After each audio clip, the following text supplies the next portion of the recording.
Nos 97% que ainda nos resta conhecer, os oceanos poderiam estar vazios ou carregados de surpresas, algumas das quais poderiam ter o potencial de mudar por completo nossas concepções e ideias sobre a existência e a vida neste extraordinário planeta que chamamos de lar.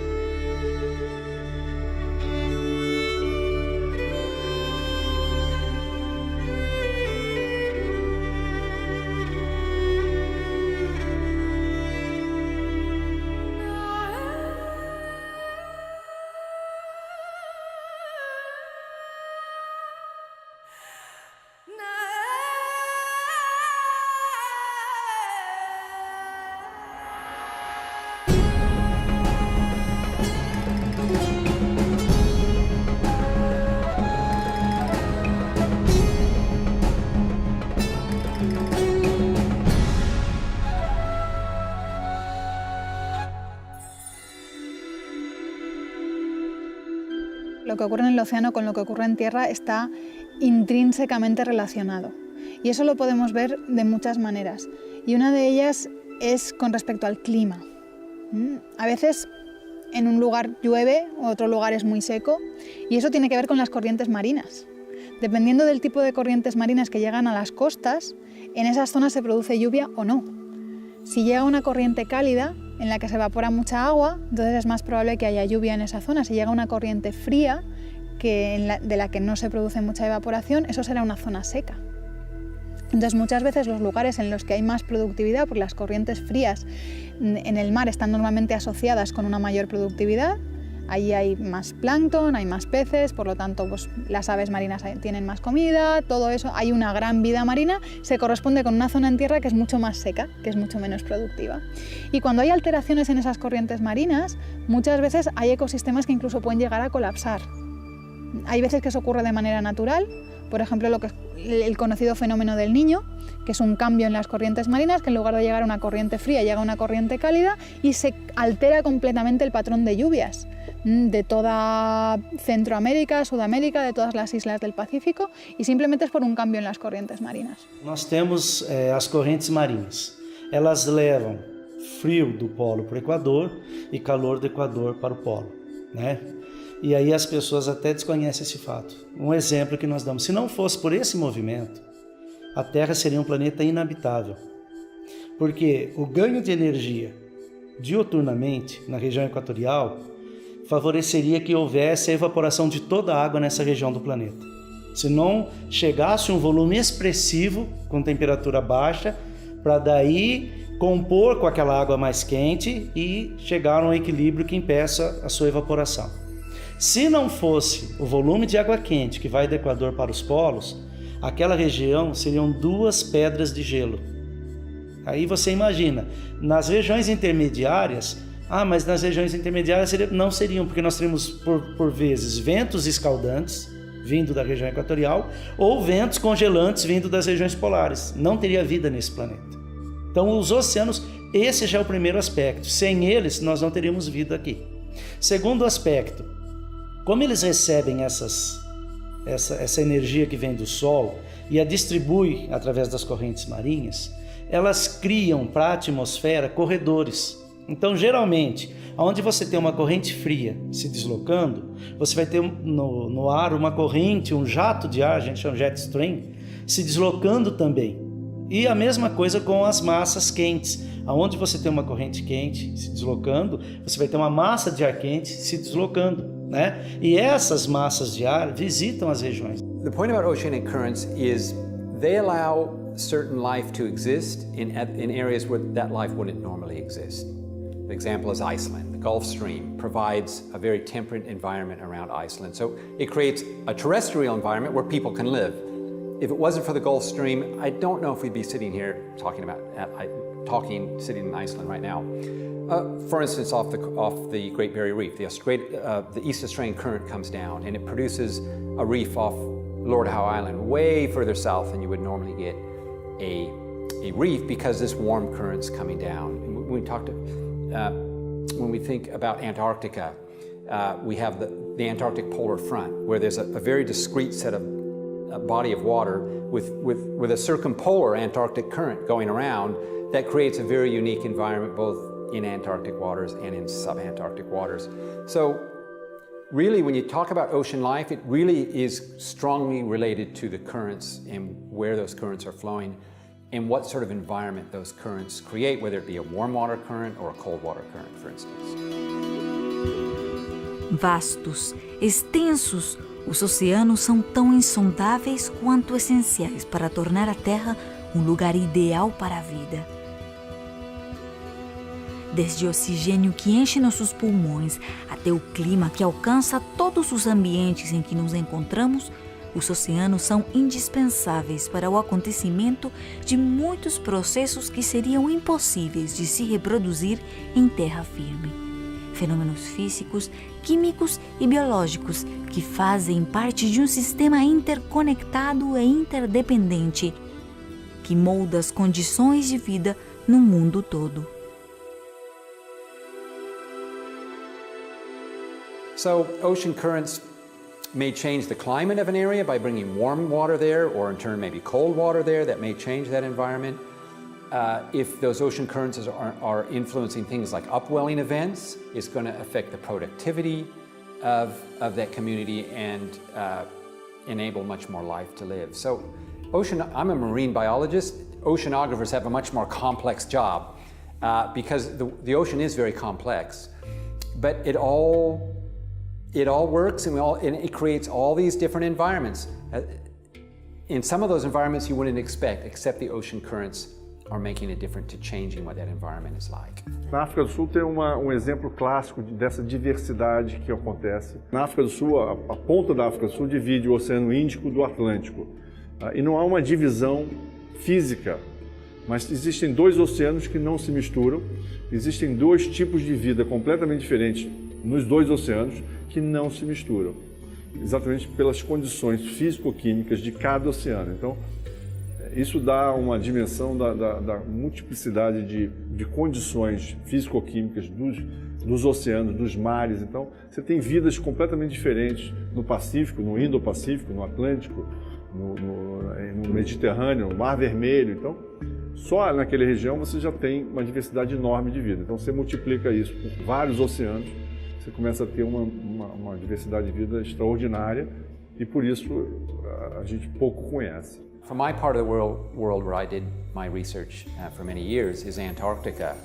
And there's some dramatic things happening when you cross the Antarctic polar front. You change from one ocean mass to another very quickly. You get into Antarctic waters.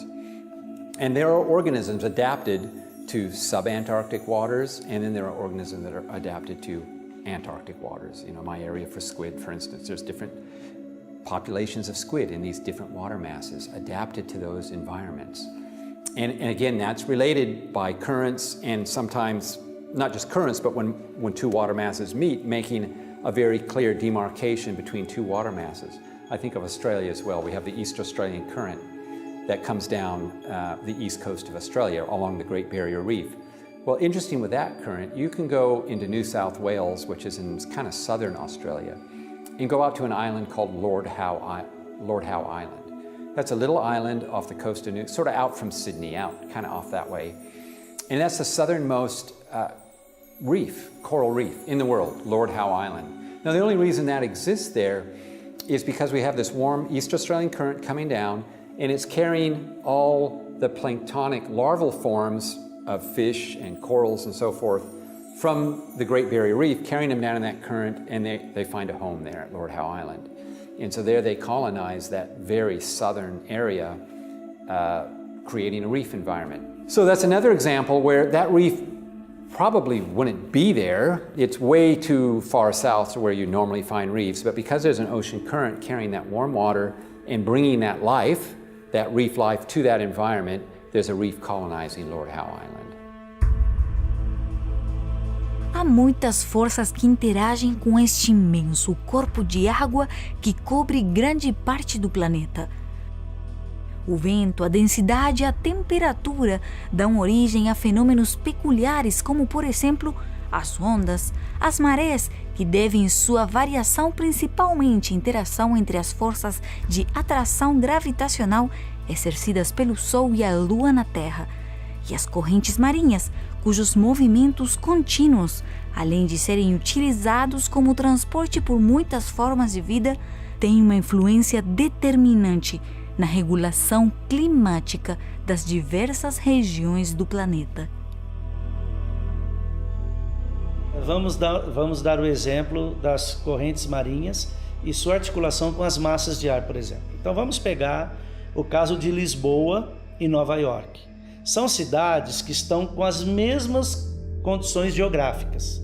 São cidades à beira-mar, com a mesma latitude, né? E banhadas pelo mesmo oceano. Agora uma pergunta, com que frequência cai neve em Lisboa? E com que frequência cai neve em Nova York? Qual é a temperatura do inverno em Lisboa? Qual é a temperatura do inverno em Nova York? Por que Nova York é congelante no inverno enquanto Lisboa não é? Aliás, Londres, que está a uma latitude muito mais próxima do Polo Norte do que Nova York, não é visitada pela neve como Nova York é. Por quê? Porque sai da região nossa do Caribe, na América Central, uma corrente marítima que nós chamamos corrente do Golfo, Gulf Stream. E ela vai até aquela região da Europa. E é ela responsável por esse clima mais ameno que nós temos naquela região mais oeste da Europa. Enquanto que na região de Nova York, desce do Canadá uma corrente marítima fria, corrente do Labrador. E ela, quando vem, ela favorece com que a massa de ar frio também venha.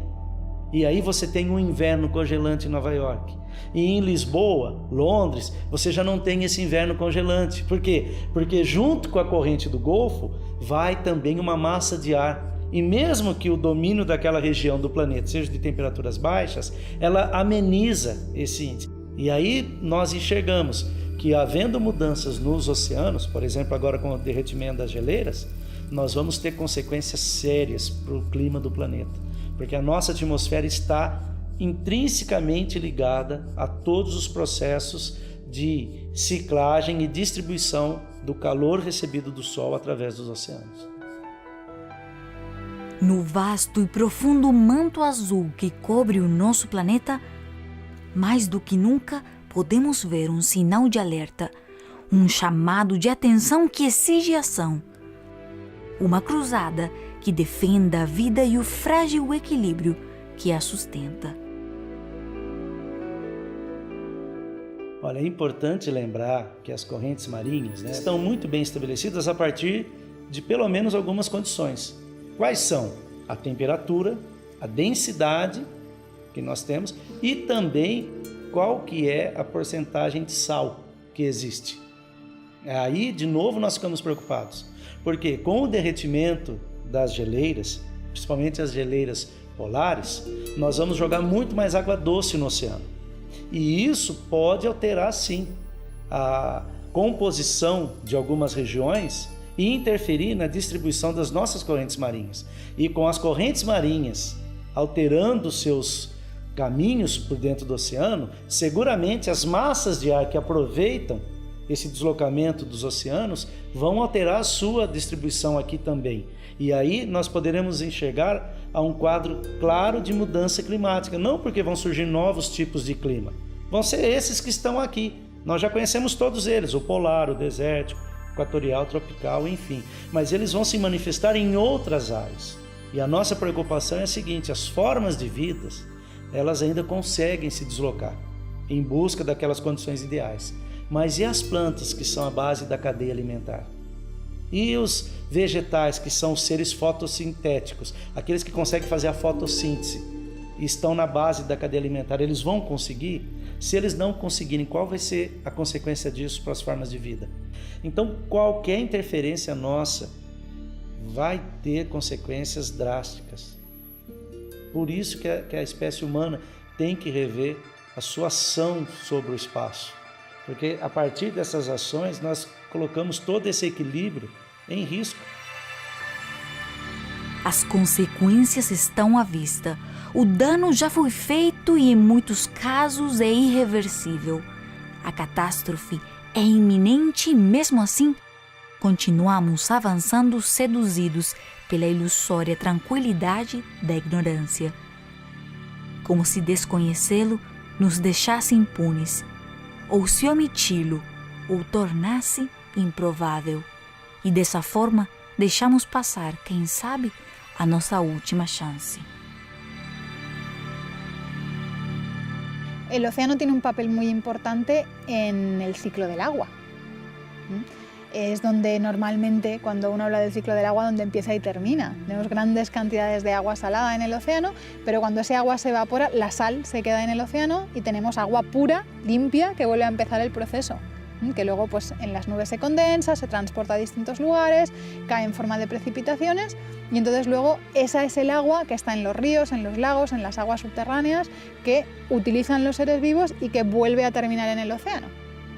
Entonces ese proceso en realidad es un proceso muy inteligente, porque al utilizar agua evaporada es una forma de utilizar agua limpia, agua filtrada, y que todo eso que ha acarreado se quede en el océano. Que si son sustancias orgánicas, naturales, no hay ningún problema, porque eso habrá microorganismos en el océano que lo descompondrán y lo reutilizarán. El problema es cuando ese agua lleva cosas que la naturaleza no está preparada para eliminar, que entonces se van a quedar acumulándose en el océano, como es el caso de los metales pesados, y va a acabar en los organismos del mar, va a pasar por la cadena trófica, va a acumularse en el pescado y luego va a pasar pues, hasta nosotros o hasta otros organismos que se alimentan de los anteriores. Quando eu observo essa característica, eu percebo outras inúmeras características. Talvez você tenha ido à praia em algum momento e tenha sentido, né, aquele gosto de água salgada e tenha se perguntado por que água salgada. Bom, boa parte dos oceanos cobre grandes barreiras salinas e grandes sedimentos, ou seja, ele está por cima de uma grande quantidade de terra. Essa terra, por sua vez, ela libera grandes quantidades de cálcio, sal, potássio. E o oceano, então, ele tem esse aspecto salgado. O mais interessante é que o oceano possui uma salinidade que a gente chama de ímpar, ou seja, de novo, aquela ideia da sintonia fina. É como se alguém tivesse ajustado o ponteiro para ficar exatamente na condição ideal para que os seres vivos possam estar presentes ali. É muito interessante, você já deve ter estudado em algum livro de história, por exemplo, o fato de existir o Mar Morto. De tão salgado, só a bactéria sobrevive. Isso não acontece nos oceanos, porque eles possuem uma gradação tão fantástica, um alto sistema que se regula, que se encaixa, que perfeitamente propicia a construção de organismos calcários, por exemplo, como uma pequena concha, e esse organismo calcário consegue sobreviver, consegue construir elementos orgânicos, estruturas, tecidos orgânicos que não são comprometidos por essa quantidade de sal. Então poderia se perguntar, por exemplo, será que a Terra não poderia ficar com o oceano mais salgado? Sim, ela poderia. Menos salgado? Sim, ela poderia. Mas abrigaria a quantidade de vida, a miríade de seres que está lá presente? Não. Por isso não basta encontrar água em outro planeta, sabe? Não basta apenas você querer... esse planeta tem água, então possivelmente ele tem vida. Não, a sintonia fina é tão precisa, tão justa, que eu não teria condições, por exemplo, de somente com essa informação mandar uma sonda para lá, uma espaçonave para lá, pessoas para lá, porque eles poderiam simplesmente chegar num oceano que não permitiria nenhum tipo de ser vivo habitá-lo.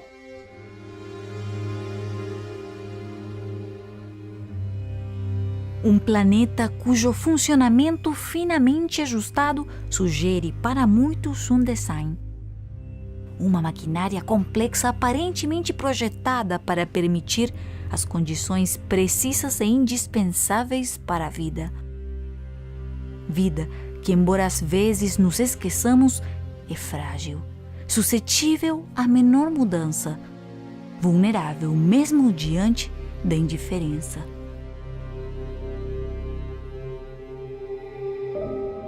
Otro aspecto importante en el que los océanos participan en procesos globales del planeta es que tienen la capacidad de secuestrar, la capacidad de quitar de la atmósfera parte del dióxido de carbono. El dióxido de carbono de la atmósfera tiene que estar ahí, está diseñado como para que haya una pequeña cantidad de dióxido de carbono, que es lo que mantiene la Tierra caliente, forma parte del efecto invernadero que mantiene la Tierra caliente, pero como los seres humanos hemos introducido mucho más dióxido de carbono en la atmósfera del que debería haber, ahora tenemos un problema y es que se está sobrecalentando el planeta. Entonces, una parte de la solución podría ser que parte de ese dióxido de carbono pasara al océano, se convirtiera en material sólido, en roca, en carbonato cálcico, y entonces saldría de la atmósfera y tendríamos menos problema. ¿Quién hace eso? Organismos marinos. Hay muchos organismos marinos que fabrican sus caparazones utilizando dióxido de carbono que lo convierten en carbonato cálcico y entonces deja de molestar. Los corales, por ejemplo, lo que es la estructura, los corales son animales, pero ellos se fabrican unas estructuras minerales a su alrededor que están formadas por carbonato cálcico y lo hacen utilizando dióxido de carbono de la atmósfera. ¿Cuál es el problema? Que precisamente el mismo calor provocado por el efecto invernadero, el hecho de que se caliente el océano, aparte de la contaminación y otras cosas, está destruyendo a los corales, los está matando. Con lo cual estamos eliminando la posibilidad de extraer más dióxido de carbono de la atmósfera, estamos retroalimentando el problema. Si tuviéramos más corales, si tuviéramos más organismos marinos que pudieran estar eliminando ese dióxido de carbono que nosotros estamos expulsando en grandes cantidades, pues sería una forma un poquito de aliviar el problema en lugar de agrandarlo, que es lo que está ocurriendo ahora, porque precisamente esos mismos organismos que nos podrían ayudar están muriendo a causa del calor. We have ecosystems that function within certain parameters.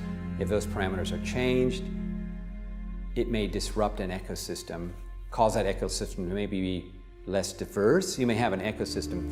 For instance, if you have, I wouldn't say it's so much of a balance, but some ecosystems may be very sensitive to change.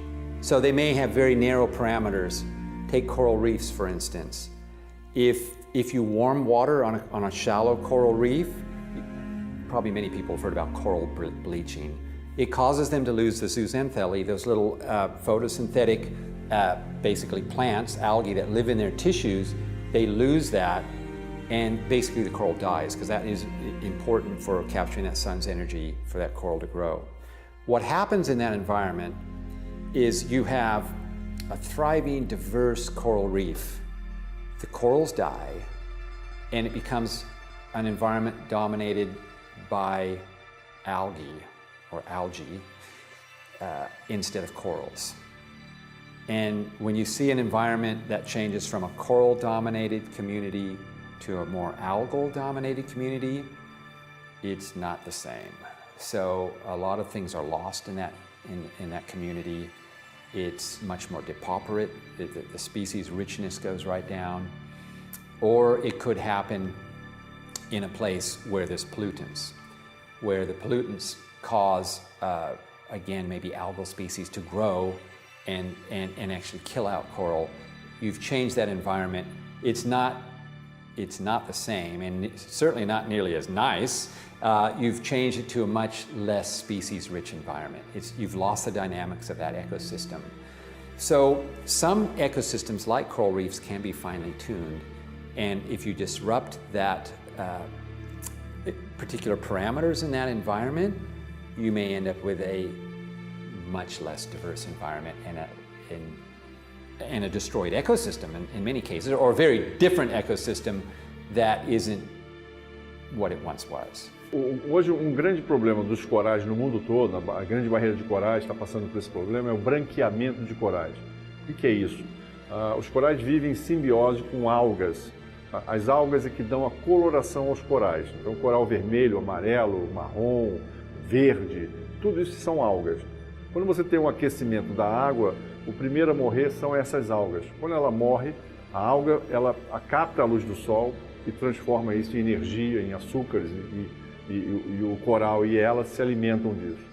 Quando ela morre, o coral morre junto e você tem um branqueamento, exatamente perde a cor e o coral fica branco. Então, esse aqui é o branqueamento de corais. Pode também, a acidificação dos oceanos também ajuda e contribui um pouco, tá? Mas basicamente é a questão do aquecimento das águas dos oceanos. Nós aqui no Aquário Marinho do Rio de Janeiro estamos fazendo pesquisas com relação a isso, são pesquisas inéditas no mundo, com probióticos.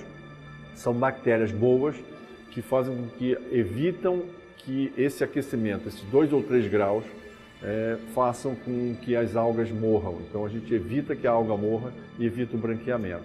Então nós estamos fazendo pesquisa aqui já foi publicado agora recentemente um primeiro trabalho em que o Aquário participa, tá? E esse é o viés da pesquisa que a gente faz aqui, com reprodução em cativeiro. Nós vamos fazer reprodução em cativeiro para fins de repovoamento na natureza. Então tem toda essa questão, tá? Agora, voltando à questão do coral, coral é a base, é como se fosse assim, é o ecossistema mais diverso do planeta. Tá? E é extraordinário porque muito da vida marinha depende dos corais. Então, quando é que você tem um problema com os corais, você evidentemente vai ter um problema com a diversidade marinha. Os sinais dos efeitos nocivos do desequilíbrio nos oceanos estão se tornando mais expressivos e lamentáveis. Os fenômenos como o branqueamento dos recifes de corais devido ao aumento significativo da temperatura do mar em várias partes do planeta se espalham de forma tão rápida e destrutiva que, se continuassem nessa velocidade, em apenas 30 anos, acabariam com todo esse ecossistema, um dos mais ricos e biodiversos do mundo. Quanto estaremos dispostos a perder para tomar consciência? Até quando seremos testemunhas silenciosas de uma destruição que poderia ser evitada? Uno de los problemas más graves que nos encontramos cuando hablamos de los océanos es que, como tenemos tal cantidad de océano en el planeta, nos ha dado la impresión de que es un recurso sin fin, de que es un recurso inagotable. Y entonces hemos estado pescando y sacando todo lo que podíamos del océano sin pensar que realmente es un recurso limitado, aunque sea muy grande, es limitado. Y entonces ahora nos estamos encontrando con muchas zonas en las que la pesca está bajando considerablemente, tanto la cantidad la cantidad de los animales que se pescan, de los peces que se pescan, como los tamaños. Y eso ha ocurrido no solamente con los peces, sino por ejemplo con los mamíferos marinos. La cantidad de ballenas que se podía encontrar en nuestros océanos hace unas décadas era de miles, y ahora han quedado reducidas algunas poblaciones de manera que están en peligro de extinción, algunas están en las decenas, en los cientos. Lo mismo ha ocurrido con otros organismos, las tortugas marinas, los tiburones. Con lo grande que es el océano, y lo estamos esquilmando, nos estamos quedando sin nada. Y el problema es que, como en todo el planeta, el océano está en equilibrio con todo lo demás. Entonces, cuando alteramos algo del océano, no estamos afectando solo el océano, estamos afectando al planeta en su conjunto. No solamente estamos perdiendo biodiversidad, estamos perdiendo también calidad de vida para todos los organismos, incluidos nosotros mismos.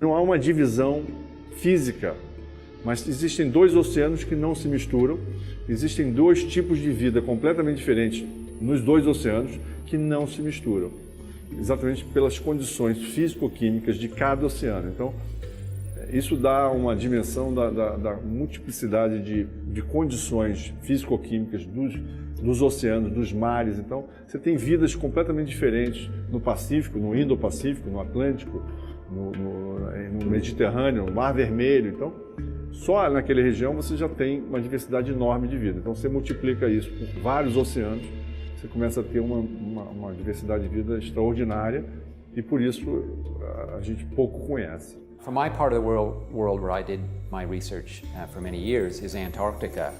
And there's some dramatic things happening when you cross the Antarctic polar front. You change from one ocean mass to another very quickly. You get into Antarctic waters. And there are organisms adapted to subantarctic waters, and then there are organisms that are adapted to Antarctic waters. You know, my area for squid, for instance, there's different populations of squid in these different water masses adapted to those environments. And again, that's related by currents, and sometimes not just currents, but when two water masses meet, making a very clear demarcation between two water masses. I think of Australia as well. We have the East Australian Current that comes down the east coast of Australia along the Great Barrier Reef.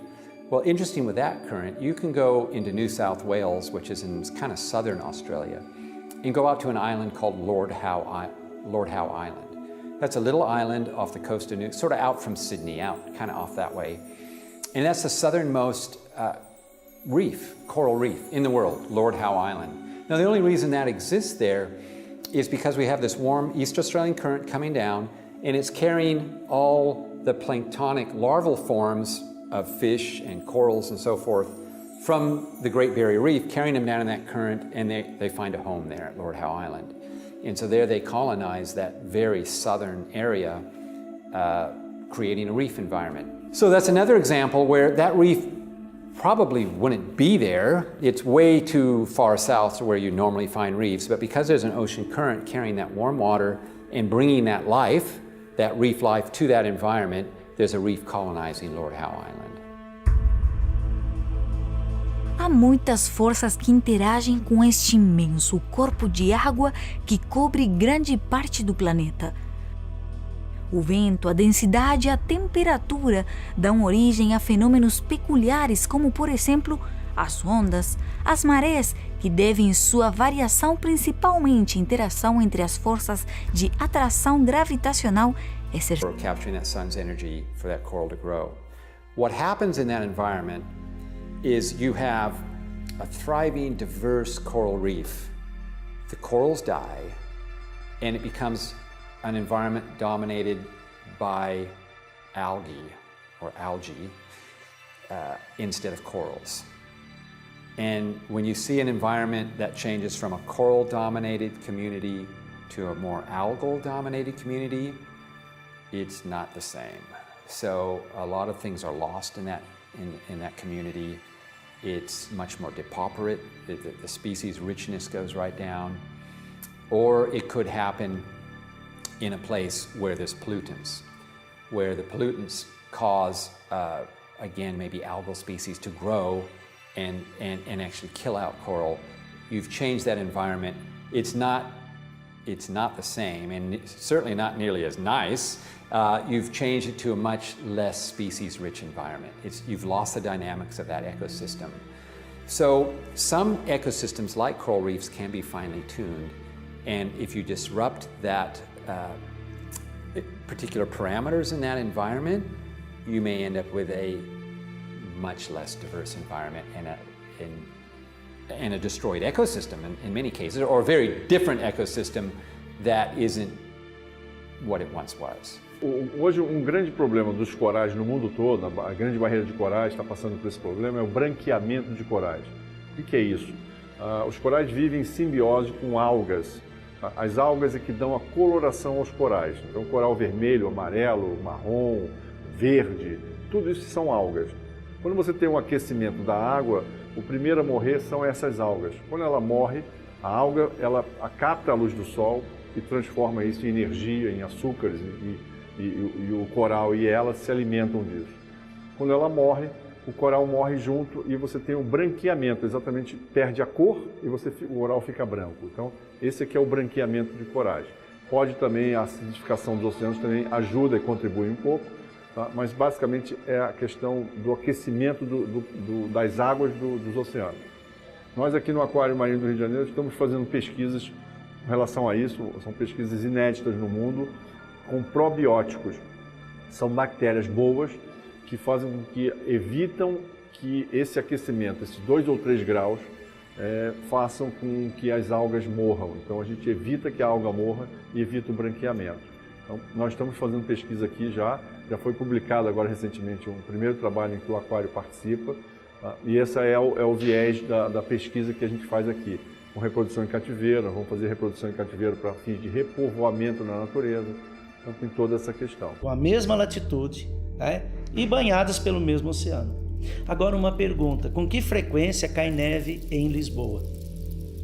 E com que frequência cai neve em Nova York? Qual é a temperatura do inverno em Lisboa? Qual é a temperatura do inverno em Nova York?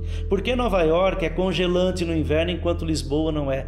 Aliás, Londres, que está a uma latitude muito mais próxima do Polo Norte do que Nova York, não é visitada pela neve como Nova York é. Por quê? Porque sai da região nossa do Caribe, na América Central, uma corrente marítima que nós chamamos corrente do Golfo, Gulf Stream. E ela vai até aquela região da Europa. E é ela responsável por esse clima mais ameno que nós temos naquela região mais oeste da Europa. Enquanto que na região de Nova York, desce do Canadá uma corrente marítima fria, corrente do Labrador. E ela, quando vem, ela favorece com que a massa de ar frio também venha. E aí você tem um inverno congelante em Nova York. E em Lisboa, Londres, você já não tem esse inverno congelante. Por quê? Porque junto com a corrente do Golfo, vai também uma massa de ar. E mesmo que o domínio daquela região do planeta seja de temperaturas baixas, ela ameniza esse índice. E aí nós enxergamos que, havendo mudanças nos oceanos, por exemplo, agora com o derretimento das geleiras, nós vamos ter consequências sérias para o clima do planeta. Porque a nossa atmosfera está intrinsecamente ligada a todos os processos de ciclagem e distribuição do calor recebido do Sol através dos oceanos. No vasto e profundo manto azul que cobre o nosso planeta, mais do que nunca podemos ver um sinal de alerta, um chamado de atenção que exige ação. Uma cruzada que defenda a vida e o frágil equilíbrio que a sustenta. Olha, é importante lembrar que as correntes marinhas, estão muito bem estabelecidas a partir de pelo menos algumas condições. Quais são? A temperatura, a densidade que nós temos e também qual que é a porcentagem de sal que existe. Aí, de novo, nós ficamos preocupados, porque com o derretimento das geleiras, principalmente as geleiras polares, nós vamos jogar muito mais água doce no oceano. E isso pode alterar, sim, a composição de algumas regiões e interferir na distribuição das nossas correntes marinhas. E com as correntes marinhas alterando seus caminhos por dentro do oceano, seguramente as massas de ar que aproveitam esse deslocamento dos oceanos vão alterar a sua distribuição aqui também. E aí nós poderemos enxergar a um quadro claro de mudança climática. Eso es muy inteligente, porque al utilizar agua evaporada es una forma de utilizar agua limpia, agua filtrada, y que todo eso que ha acarreado se quede en el océano. Que si son sustancias orgánicas, naturales, no hay ningún problema, porque eso habrá microorganismos en el océano que lo descompondrán y lo reutilizarán. El problema es cuando ese agua lleva cosas que la naturaleza no está preparada para eliminar, que entonces se van a quedar acumulándose en el océano, como es el caso de los metales pesados, y va a acabar en los organismos del mar, va a pasar por la cadena trófica, va a acumularse en el pescado y luego va a pasar pues, hasta nosotros o hasta otros organismos que se alimentan de los anteriores. Quando eu observo essa característica, eu percebo outras inúmeras características. Talvez você tenha ido à praia em algum momento e tenha sentido, aquele gosto de água salgada e tenha se perguntado, por que água salgada? Bom, boa parte dos oceanos cobre grandes barreiras salinas e grandes sedimentos, ou seja, ele está por cima de uma grande quantidade de terra. Essa terra, por sua vez, ela libera grandes quantidades de cálcio, sal, de potássio. E o oceano, então, ele tem esse aspecto salgado. O mais interessante é que o oceano possui uma salinidade que a gente chama de ímpar, ou seja, de novo, aquela ideia da sintonia fina. É como se alguém tivesse ajustado o ponteiro para ficar exatamente na condição ideal para que os seres vivos possam estar presentes ali. É muito interessante, você já deve ter estudado em algum livro de história, por exemplo, o fato de existir o Mar Morto. De tão salgado, só a bactéria sobrevive.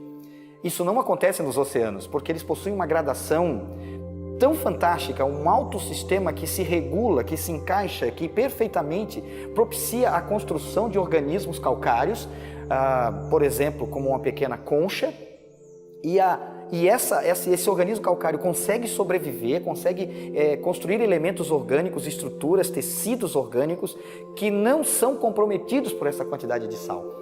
Então poderia se perguntar, por exemplo, será que a Terra não poderia ficar com o oceano mais salgado? Sim, ela poderia. Menos salgado? Sim, ela poderia. Mas abrigaria a quantidade de vida, a miríade de seres que está lá presente? Não. Por isso não basta encontrar água em outro planeta, sabe? Não basta apenas você querer... esse planeta tem água, então possivelmente ele tem vida. Não, a sintonia fina é tão precisa, tão justa, que eu não teria condições, por exemplo, de somente com essa informação mandar uma sonda para lá, uma espaçonave para lá, pessoas para lá, porque eles poderiam simplesmente chegar num oceano que que não permitiria nenhum tipo de ser vivo habitá-lo.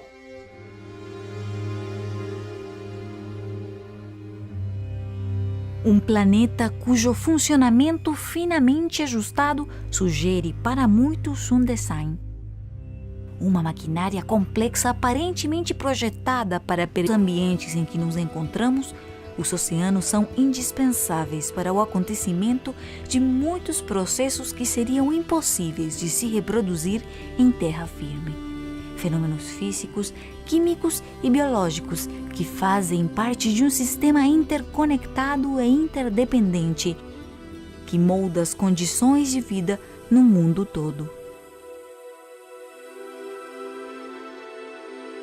So ocean currents may change the climate of an area by bringing warm water there, or in turn maybe cold water there that may change that environment. If those ocean currents are influencing things like upwelling events, it's going to affect the productivity of that community and enable much more life to live. So I'm a marine biologist. Oceanographers have a much more complex job because the ocean is very complex, but it all works and it creates all these different environments. In some of those environments you wouldn't expect, except the ocean currents are making a difference to changing what that environment is like. Na África do Sul tem um exemplo clássico dessa diversidade que acontece. Na África do Sul, a ponta da África do Sul divide o Oceano Índico do Atlântico. E não há uma divisão física, mas existem dois oceanos que não se misturam, existem dois tipos de vida completamente diferentes nos dois oceanos que não se misturam, exatamente pelas condições físico-químicas de cada oceano. Então, isso dá uma dimensão da multiplicidade de condições físico-químicas dos oceanos, dos mares. Então, você tem vidas completamente diferentes no Pacífico, no Indo-Pacífico, no Atlântico, no Mediterrâneo, no Mar Vermelho. Então, só naquela região você já tem uma diversidade enorme de vida. Então, você multiplica isso por vários oceanos, você começa a ter uma diversidade de vida extraordinária e, por isso, a gente pouco conhece. For my part of the world where I did my research for many years is Antarctica. And there's some dramatic things happening when you cross the Antarctic polar front. You change from one ocean mass to another very quickly. You get into Antarctic waters. And there are organisms adapted to subantarctic waters, and then there are organisms that are adapted to Antarctic waters. You know, my area for squid, for instance, there's different populations of squid in these different water masses adapted to those environments. And again, that's related by currents and sometimes not just currents, but when two water masses meet, making a very clear demarcation between two water masses. I think of Australia as well. We have the East Australian Current that comes down the east coast of Australia along the Great Barrier Reef.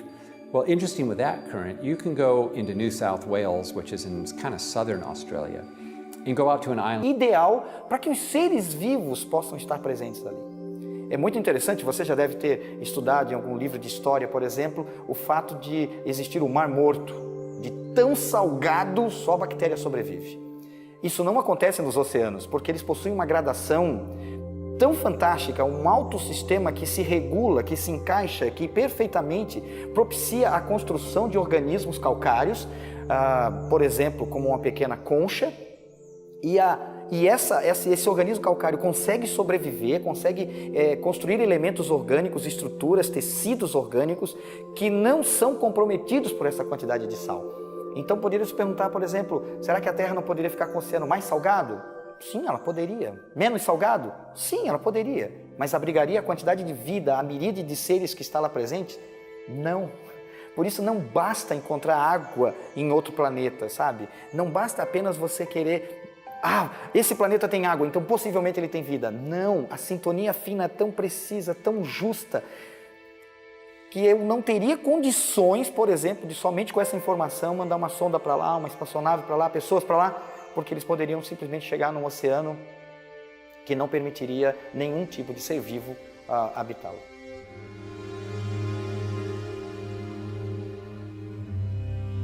Um planeta cujo funcionamento finamente ajustado sugere para muitos um design. Uma maquinária complexa aparentemente projetada para permitir as condições precisas e indispensáveis para a vida. Vida que, embora às vezes nos esqueçamos, é frágil, suscetível à menor mudança, vulnerável mesmo diante da indiferença.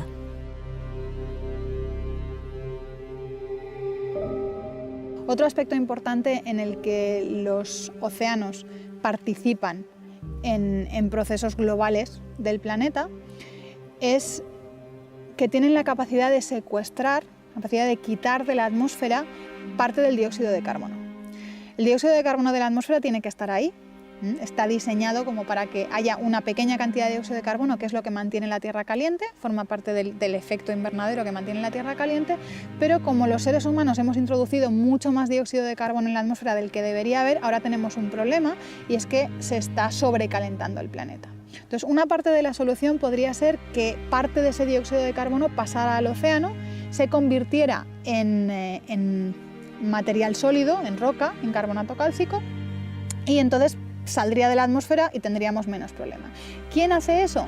Organismos marinos. Hay muchos organismos marinos que fabrican sus caparazones utilizando dióxido de carbono que lo convierten en carbonato cálcico. Desde o oxigênio que enche nossos pulmões até o clima que alcança todos os ambientes em que nos encontramos, os oceanos são indispensáveis para o acontecimento de muitos processos que seriam impossíveis de se reproduzir em terra firme. Fenômenos físicos, químicos e biológicos que fazem parte de um sistema interconectado e interdependente que molda as condições de vida no mundo todo. So ocean currents may change the climate of an area by bringing warm water there, or in turn maybe cold water there that may change that environment. If those ocean currents are influencing things like upwelling events, it's going to affect the productivity of that community and enable much more life to live. So I'm a marine biologist. Oceanographers have a much more complex job because the ocean is very complex, but it all works and it creates all these different environments. In some of those environments you wouldn't expect, except the ocean currents are making a difference to changing what that environment is like. Na África do Sul tem um exemplo clássico dessa diversidade que acontece. Na África do Sul, a ponta da África do Sul divide o Oceano Índico do Atlântico. E não há uma divisão física, mas existem dois oceanos que não se misturam, existem dois tipos de vida completamente diferentes nos dois oceanos que não se misturam, exatamente pelas condições físico-químicas de cada oceano. Então, isso dá uma dimensão da multiplicidade de condições físico-químicas dos oceanos, dos mares. Então, você tem vidas completamente diferentes no Pacífico, no Indo-Pacífico, no Atlântico, no Mediterrâneo, no Mar Vermelho. Então, só naquela região você já tem uma diversidade enorme de vida. Então, você multiplica isso por vários oceanos, você começa a ter uma diversidade de vida extraordinária e, por isso, a gente pouco conhece. For my part of the world where I did my research for many years is Antarctica. And there's some dramatic things happening when you cross the Antarctic polar front. You change from one ocean mass to another very quickly. You get into Antarctic waters. And there are organisms adapted to subantarctic waters, and then there are organisms that are adapted to Antarctic waters. You know, my area for squid, for instance, there's different populations of squid in these different water masses adapted to those environments. And again, that's related by currents and sometimes not just currents, but when two water masses meet, making a very clear demarcation between two water masses. I think of Australia as well. We have the East Australian Current that comes down the east coast of Australia along the Great Barrier Reef. Well, interesting with that current, you